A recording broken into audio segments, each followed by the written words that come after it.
These two are the best and biggest SUVs you can buy. Yeah, I know you can buy a Bentley truck, you can get a Range or a Lambo if that's your thing. Maybe a Maybach or the new Rolls Cullinan. Yeah, they're better. But none of those vehicles can fit as many people inside or cram as many things inside as these two. This is luxury the American way. And don't think these two are somehow dated and drive like garbage. No. Cadillac and Lincoln are using some of the most sophisticated powertrains, technology, and gorgeous interiors. It's not so much bling anymore, it's about detail, and these two are gonna make you feel special. If you got 100 grand and 10 minutes to spare right now, well, keep watching, because you're gonna like the way these trucks make you look. I guarantee it. And I also guarantee you'll be smarter when you subscribe to the CarGurus YouTube channel. You can't possibly drive every new car that comes out, but we do, for you. These are late 90s nameplates, back when the Escalade was nothing more than a GMC Yukon with a different badge, and the Navigator, well, that was an Expedition with more chrome. They were never great until now. They are supreme. When you unlock the Escalade, it gives you a light show. The running lights down here that look almost 2 feet high, the headlights. There's a Cadillac badge here that's illuminating right on the instrument panel. The running boards illuminate. Then there's another Cadillac badge that goes another roughly 2 feet in front of each door. This makes an entrance. It's really cool. Of course, you can't really miss the Escalade. There's 3 different grille designs. They're all massive. 22-inch wheels come standard on every trim. Overall, the whole thing is just more ornate looking, but it's still just as slab-sided, as thick as this tree trunk or a concrete barrier. That's how an Escalade looks when it comes at you. The Navigator also makes an impressive light show. These LEDs sweep up and the Lincoln logo lights up. That's if you order the monochromatic package that's available for the first time for 2021. It gives the Navigator a nice bright white smile because it paints it a body color. There's 2 other body colors available, but they all pair with these black 22-inch wheels. Overall, it's just a little more elegant than the Escalade, and that's because it just isn't as hulking. It's still really big, it's still really wide, but there's just a little more subtlety going on here. Kind of like this. The Navigator keeps its elegance at the back too. Just a simple wide light strip, Lincoln space wide. The Escalade, well, the taillights are 3 feet high. Cadillac was very quick to point that out. These integrated exhaust tips are also very pretty. What's really interesting too is that there's a rear wiper on this vehicle. You can't see it. It's hidden underneath that rear spoiler. Really interesting. And also what's hidden? Cadillac Crest opens this entire tailgate, whereas on the Navigator, it's just a little bit more conventional. Also on both these vehicles, the glass pops up separately. You can't usually get that, but this vehicle, this one has a lot more cargo space. The Escalade, like the Tahoe, has an independent rear suspension that dramatically increases cargo space. Check my review of the 2021 Tahoe to learn more. In total, there's 121 cubic feet. That's what the Escalade ESV, the extended version, that's what it was last year. There's 28 more cubic feet than before. The Navigator, with all seats folded, is 103. But these trucks have more numbers they want to brag about. Numbers that someone spending $100,000 wants to see. So let's fight, the new heavyweight versus the guy who's been out for 4 years. Let's talk engines. Cadillac, 6.2-liter V8, naturally aspirated. The Lincoln, 3.5-liter V6, 2 turbos. Okay. 420 horsepower and 460 pound-feet of torque. The Lincoln, 450 horsepower, 510 pound-feet. Both have 10-speed transmission. Lincoln wins. Max towing in 2-wheel drive form. Escalade, 8,200 pounds. Navigator, 8,700. Cadillac has 36 speakers, the most in any production vehicle. It's by a company called AKG. They've been around for a long time, but it's their first car stereo. 6 drivers on the roof and 2 in either of the headrests. The surround sound is out of this world. Lincoln uses another high-end audio system. It's called the Revel Ultima. Harman makes it. Pretty good. It's got 2 surround modes, but there's only 20 speakers inside. The seats, both are heated, cooled, and massaging. Cadillac has 16 ways of adjustment, including side bolsters and 2 for lumbar. It has 5 massage programs. Lincoln, it only has 2 massage programs, but the seats go 30 ways. It includes adjustments you'd never think of making, like 2 thigh extensions, thigh bolstering, an upper backrest tilt, and a 4-way headrest. Drink coolers. Cadillacs will freeze your drinks to 23 degrees. Lincoln, bring your own ice. Illuminated seatbelt buckles. Biggest screens, 6 of them up front, 2 more in back. That goes to the Cadillac. Augmented reality. All right, this has been pretty tough. Let's take this fight to the street.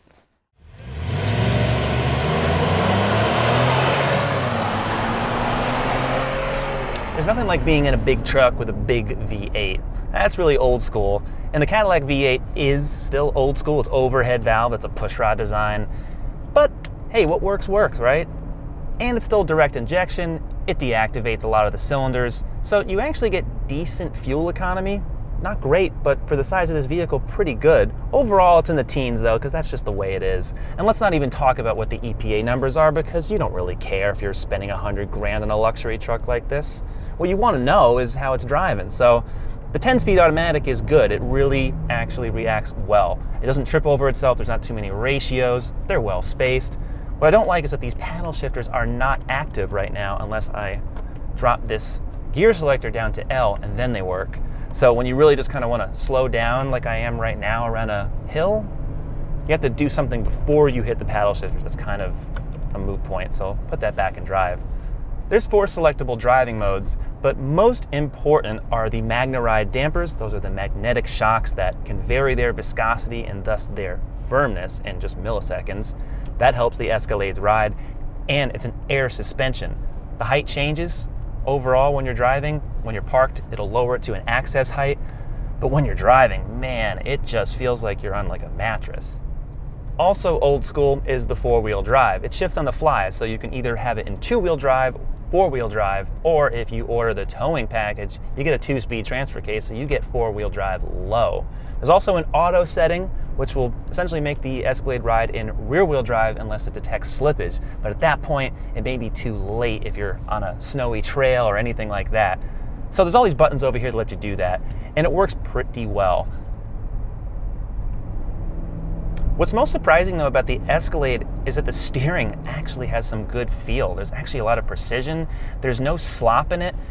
And I'm saying that because I was just in the Tahoe. It's got the same chassis and basically everything. It's the same vehicle. But Cadillac has really added a lot more feel.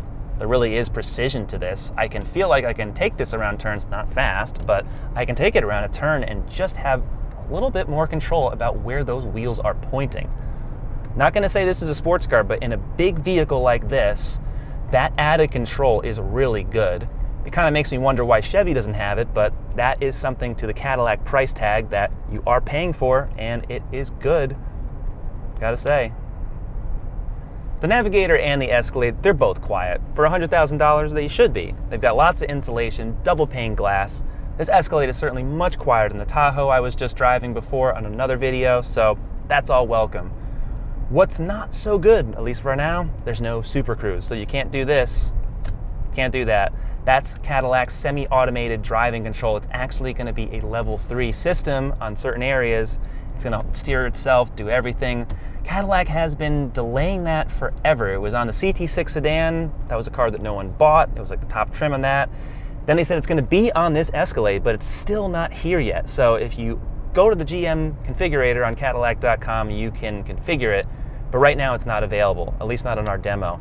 I wish I could show you guys that, but you're gonna have to show up at another time, probably in the spring or summer when we get our hands on that. It's supposed to be excellent. But for now, the systems on here are just really just average. They're not world class. The augmented reality camera, that's honestly the coolest feature in any new car. It works with the navigation, so I get arrows right on the dash. So all you're really doing is just looking down slightly. It'd be nice to have that on the head-up display, and they have turn-by-turn directions, but in terms of seeing what's right ahead of you, I don't think anything else comes close right now. Mercedes-Benz has that system that's similar, and they include it on their main infotainment screen over here, so you're looking further away from the road, and to be honest, it's not as clear of an image. Really, it's it's stunning how good this is. Right now, it's only on the Escalade. So, if you like screens and cameras, this is your vehicle. Right now I have 3 different displays telling me where to turn. Here, on the windshield, and right here. And arrows will show up as they are right now. It gets a little bigger, then they render larger, they're flashing. It's like the arrows are actually in front of you on the road, and then you look up and they're not. So it's a little freaky, but you get used to it. It works better, I think, at least for my sake, with perspective, when you're not going as fast. So, because if you're looking at this camera, it's like everything is rushing at you. That can be a bit distracting when you're actually driving. But if you're going around the city and things are tight or you can't see certain roads, I can see where this could come in handy.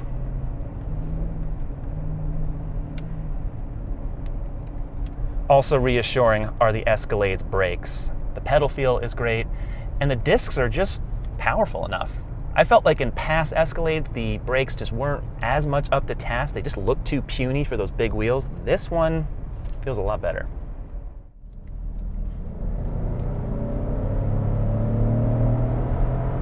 Just so you're aware, this is the same engine that's in the Ford F-150 Raptor, only it's in a Lincoln. Pound for pound, the Navigator has the better engine. Those turbos just deliver almost instant torque from a standstill, where the Escalade is just still trying to breathe. And the Escalade's good, it gets there when you're really into it. The Navigator just does it quicker from a start, and then when you really get into the throttle, especially when merging a highway, this thing just takes off. It's really amazing that a vehicle this big would do that. However, the steering and the suspension, not quite as precise and controlled as the Escalade. Part of that has to do with the fact that there's no fancy dampers or air suspension. It's regular steel. There's adaptive dampers on here, but they're not quite as good as the MagneRide you'll find in the Escalade.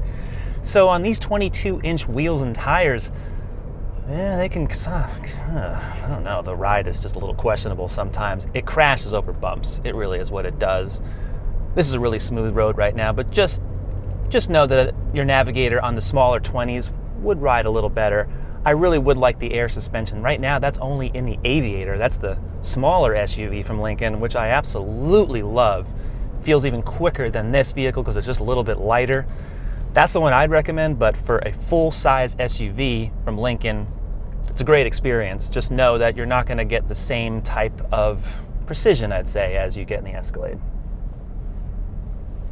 Navigator is very quiet, and especially with these seats, it just feels like you're just in a deep pillow, like a nice down pillow, which is almost kind of bad because you shouldn't be going to sleep while you're driving.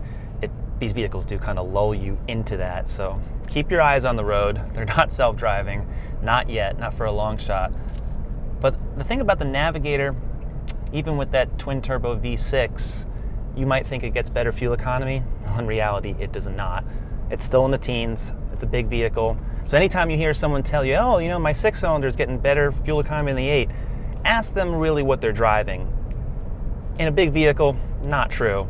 The Escalade V8 is just sophisticated enough to deactivate those cylinders, and it's also not working as hard in many ways, especially when you're towing. So when you're hooking up, say, a big boat to the Navigator and you've got a lot of people in here, this V6 is going to be working probably just as hard, if not harder, than that V8. So keep that in mind. But that aside, I'd rather have this engine because it just pulls better all the time. So if I could maybe put this engine in these seats in the Escalade, and then maybe take those screens in the Escalade and put them in here,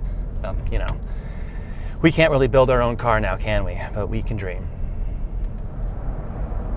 The Navigator does have lane keep assist, and it has a full suite of driver assist, all that type of stuff, but there's no real true semi-automated control that you'll find. And the Escalade doesn't really have that either.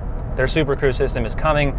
Lincoln system kind of steers you sometimes, but it really isn't that interested in actively doing it. There's a lot of better systems out there on the road, especially from BMW and Mercedes-Benz, so it's got all the sensors. The software just isn't quite up to those other, especially German vehicles that are out there right now.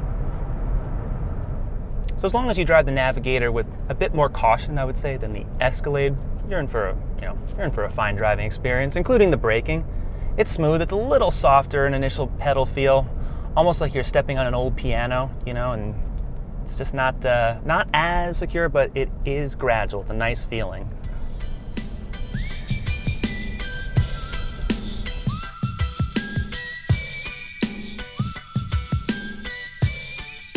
The Escalade feels like a really nice Tahoe from the second and third rows. It also does up here a little bit with this Chevy shifter and this overhead console that's like off the Silverado pickup. But right here, this is where it's truly magnificent. The main infotainment screen is almost 17 inches wide. It's got diagonal menus and slanted tiles, and the display changes layout when you touch it or when you twist. This is really helpful and pretty cool. The instrument panel has 4 different displays that you all change from this far left touchscreen. There's the traditional gauge cluster here. You can get full screen maps.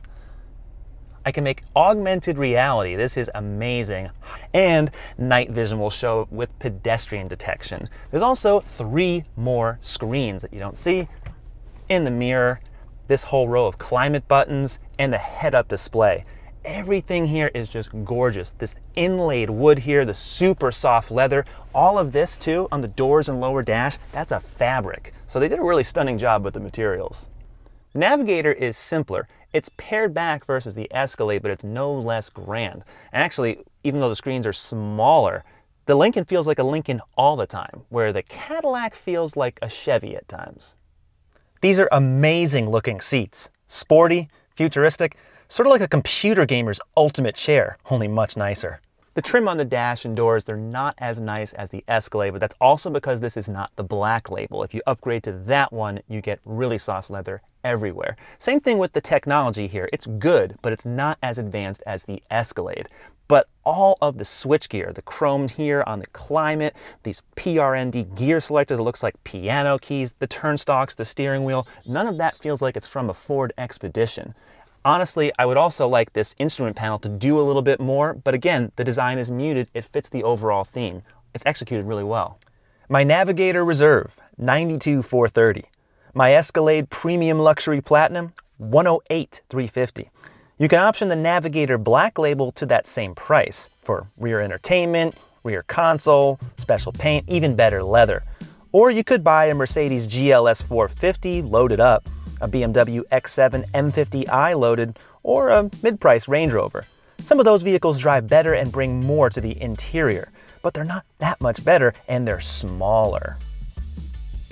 I really like the Cadillac's technology, all the nice exterior elements, and oddly enough, it handles pretty well.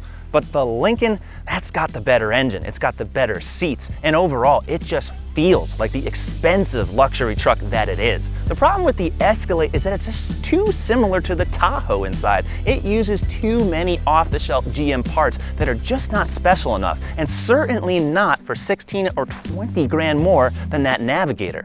So, the winner, and not by much, is the 2021 Navigator. That's all we got right now because there's a big snowstorm coming and we got to get these two on the road plowing through with our big heated massaging seats going. Thanks for watching. We'll see you next time.